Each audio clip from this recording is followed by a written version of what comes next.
നമസ്കാരം. മലയാളി വാർത്തയിലേക്ക് സ്വാഗതം. ഇതെന്റെ മക്കളുടെ അസ്ഥിയാണ് സാറേ, ബലികർമ്മങ്ങൾ ചെയ്യാനാണ്. കവറുമായി സ്റ്റേഷനിലെത്തി പൊട്ടിക്കരഞ്ഞ് ഭവിൻ പറഞ്ഞ ഡയലോഗായിരുന്നു ഇത്. കവറെടുത്ത് നെഞ്ചോട് ചേർത്ത് പിടിക്കുകയും പോലീസിന് മുന്നിലിരുന്ന് കരയുകയും ഒക്കെയായിരുന്നു ഭവിൻ. കുഞ്ഞുങ്ങളുടെ ആത്മാവിന് ശാന്തി കിട്ടുന്നതിന് വേണ്ടി കർമ്മങ്ങൾ നടത്തണം, പിന്നീട് ഒരു ദോഷം ഉണ്ടാകരുതല്ലോ, അതിനുവേണ്ടിയാണ് എടുത്തുവെച്ചത്. പോലീസിന് മുന്നിൽ വലിയ നാടകം കളിക്കുകയായിരുന്നു ഭവിൻ. എന്നാൽ ഭവിന്റെ നാടകം മണിക്കൂറുകൾക്കകം പോലീസ് പൊളിച്ചടുക്കി. അസ്ഥികൾ എടുത്തു വെച്ചത് കർമ്മം ചെയ്യാനോ മോക്ഷത്തിനോ ഒന്നുമല്ല. അനീഷ തന്നെ ഏതെങ്കിലും കാലത്ത് ഒഴിവാക്കാൻ ശ്രമിച്ചാൽ അത് കാണിച്ചു ഭീഷണിപ്പെടുത്തുന്നതിന് വേണ്ടിയാണ്. അതായത് പക വീട്ടുന്നതിന് വേണ്ടിയാണ് ആ കുഞ്ഞുങ്ങളുടെ അസ്ഥി എടുത്ത് ഭവിൻ കവറിൽ സൂക്ഷിച്ചത്. അനീഷയ്ക്ക് മറ്റൊരു ബന്ധമുണ്ടെന്ന് ഭവിന് സംശയം ഉടലെടുത്തിരുന്നു. ഈ സമയം നോക്കി തന്നെയാണ് ഭവിൻ എല്ലാം വലിച്ചു പുറത്തിട്ടതും. കുഞ്ഞിനെ കൊന്ന അനീഷ ഒരു രാക്ഷസിയാണ്. ഭവിൻ എന്ന് പറയുന്നവൻ കാളകൂട വിഷവും. കുട്ടികൾ മരിച്ചതിന്റെ ഒരു സങ്കടവും ഭവിനിൽ ഉണ്ടായിരുന്നുവെങ്കിൽ പക വീട്ടുന്നതിന് വേണ്ടി ആ അസ്ഥികൾ സൂക്ഷിച്ചു വെക്കുമായിരുന്നില്ല. ബലികർമ്മം ചെയ്യുന്നതിന് വേണ്ടി ആയിരുന്നെങ്കിൽ എപ്പോഴേ അത് ചെയ്യാമായിരുന്നു. അസ്ഥികൾ പൊടിഞ്ഞു തുടങ്ങിയിരുന്നു. അതും ഒരു പ്ലാസ്റ്റിക് കവറിനുള്ളിലാണ് ഈ അസ്ഥികൾ വെച്ചിരുന്നത്.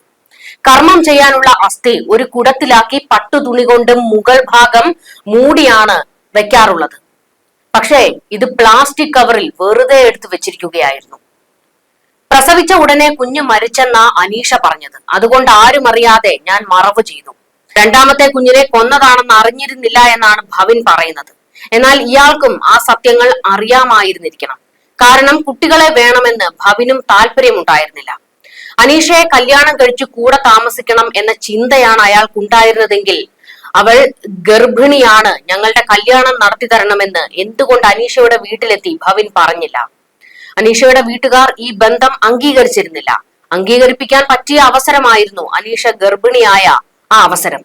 എന്നിട്ടും ഇരുവരും ചേർന്ന് 2 ഗർഭവും എല്ലാവരിൽ നിന്നും മറച്ചു വെക്കുകയായിരുന്നു ചെയ്തത്. അനീഷ പഠിച്ച കള്ളിയാണ്. യൂട്യൂബ് നോക്കിയാണ് പ്രസവം നടത്തിയത്.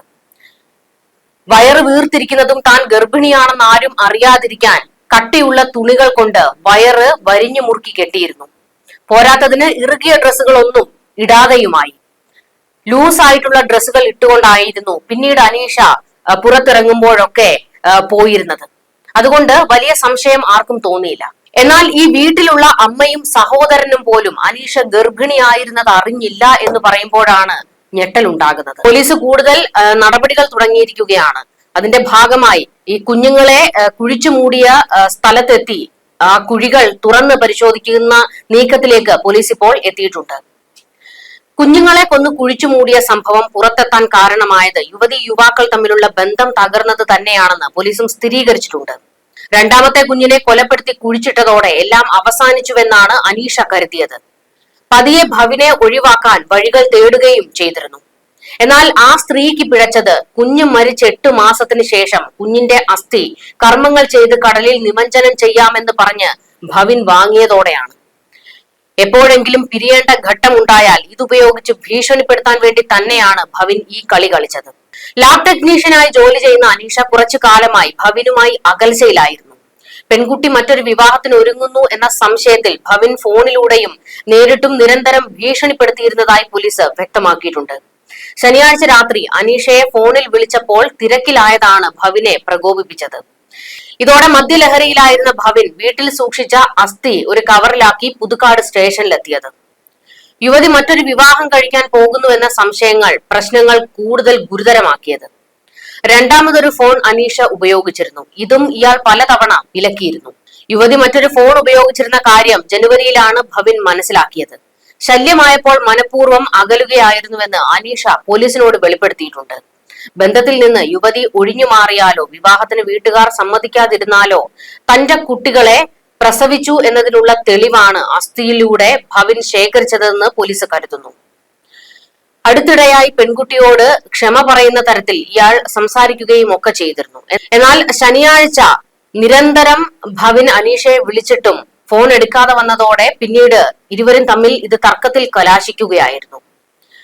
തുടർന്ന് സംഭവം പോലീസിനെ അറിയിക്കുമെന്നും എന്നെ ഒഴിവാക്കി നീ ജീവിക്കണ്ട എന്നും ഭവിൻ വെല്ലുവിളിച്ചിരുന്നു. Thrissur rural SP B Krishnakumar, Chalakudy DYSP Bijukumar എന്നിവരുടെ നേതൃത്വത്തിലാണ് ഇരുവരെയും ചോദ്യം ചെയ്തത്. മൊഴിയുടെ അടിസ്ഥാനത്തിൽ പോലീസ് ഫോറൻസിക് വിദഗ്ധരുടെ സഹായം തേടിയിട്ടുണ്ട്. തുടർന്ന് അസ്ഥികൾ 2 കുഞ്ഞുങ്ങളുടെ ശരീരഭാഗങ്ങളാണെന്ന് സ്ഥിരീകരിക്കുകയും ചെയ്തു. മരിച്ച കുഞ്ഞുങ്ങൾ തങ്ങളുടേതാണെന്ന് ഇരുവരും സമ്മതിക്കുന്നുണ്ടെങ്കിലും അസ്ഥിയുടെ ഭാഗങ്ങൾ DNA പരിശോധനയ്ക്ക് അയക്കുമെന്ന് SP വ്യക്തമാക്കിയിട്ടുണ്ട്. സംഭവത്തിൽ കൂടുതൽ ആളുകൾ ഉൾപ്പെട്ടിട്ടുണ്ടോ എന്ന് പോലീസ് അന്വേഷിക്കുന്നുണ്ട്. ഇവരുടെ ബന്ധത്തെക്കുറിച്ചും അനീഷയുടെ 2 പ്രസവങ്ങളെക്കുറിച്ചും വീട്ടുകാർക്ക് അറിവുണ്ടായിരുന്നോ എന്ന് അന്വേഷിക്കുമെന്നും പോലീസ് പറഞ്ഞു. ഡിവൈഎസ്പി ബിജുകുമാർ, CI മഹേന്ദ്ര സിംഹൻ എന്നിവരുടെ നേതൃത്വത്തിലുള്ള സംഘത്തിനാണ് അന്വേഷണ ചുമതല. ഞായറാഴ്ച രാവിലെ 11ഓടെയാണ് മനസാക്ഷിയെ ഞെട്ടിക്കുന്ന വാർത്ത പുറം ലോകം അറിയുന്നത്. മാധ്യമങ്ങൾക്കുൾപ്പെടെ പ്രാഥമിക വിവരങ്ങൾ മാത്രമായിരുന്നു ആ ഘട്ടത്തിൽ ലഭിച്ചത്. സംഭവം എന്താണെന്ന് മനസ്സിലാക്കി വരുമ്പോഴേക്കും പുതുക്കാട് സ്റ്റേഷൻ മാധ്യമ പ്രവർത്തകരെ കൊണ്ട് നിറയുകയായിരുന്നു.